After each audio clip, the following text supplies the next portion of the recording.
తమిళనాడులోని ఓ జిల్లాలో మాంసాహార జాతర నిర్వహించారు.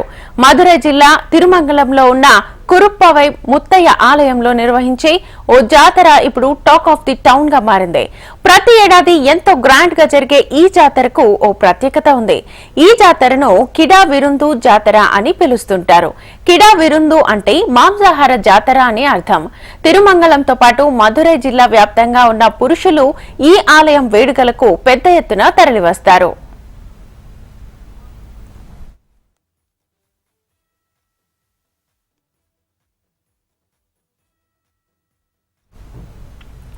ప్రతి సంవత్సరం జరిగే ఈ జాతరకు ప్రతి ఒక్కరూ తమ మొక్కులు చెల్లించుకోవడానికి కోళ్లు, మేకలను దానంగా ఇస్తారు.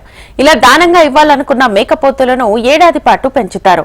100కు పైగా మేకపోతులను స్వామివారికి నైవేద్యంగా సమర్పిస్తారు. ఉత్సవాల సమయంలో స్వామివారికి మొక్కుకున్న మేకపోతులతోనే నాన్ వెజ్ విందును ఏర్పాటు చేస్తారు. అయితే ట్విస్ట్ ఏంటంటే ఈ నాన్ వెజ్ విందులో కేవలం పురుషులు మాత్రమే పాల్గొంటారు.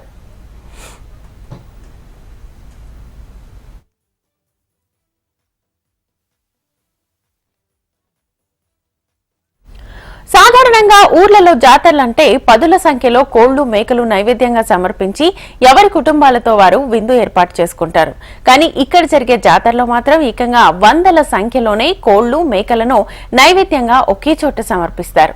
ఈ జాతరకు వేల సంఖ్యలో పురుషులు మాత్రమే హాజరు కావడంతో మరింత ప్రత్యేకంగా చెప్పుకుంటారు.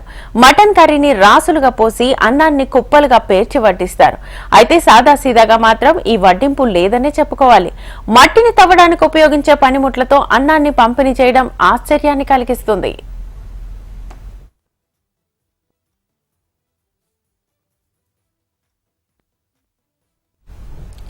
అయితే ఇంత పెద్ద పండుగ జరిగే ఆలయంలో మాత్రం ఇక్కడ స్త్రీలకు ప్రవేశం ఉండదంటున్నారు అక్కడి గ్రామ పెద్దలు.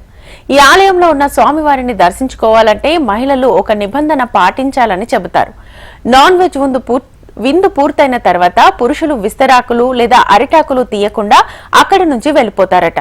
అవి పూర్తిగా ఎండిపోయే వరకు స్త్రీలు అక్కడి పరిసర ప్రాంతాలకు వెళ్లకూడదనేది ఆచారంగా వస్తోందని చెప్తూ ఉంటారు.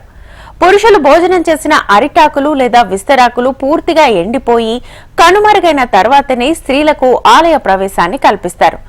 వందల ఏళ్ల నుంచే ఈ సంప్రదాయం కొనసాగుతుందని గ్రామ పెద్దలు చెప్తున్నారు.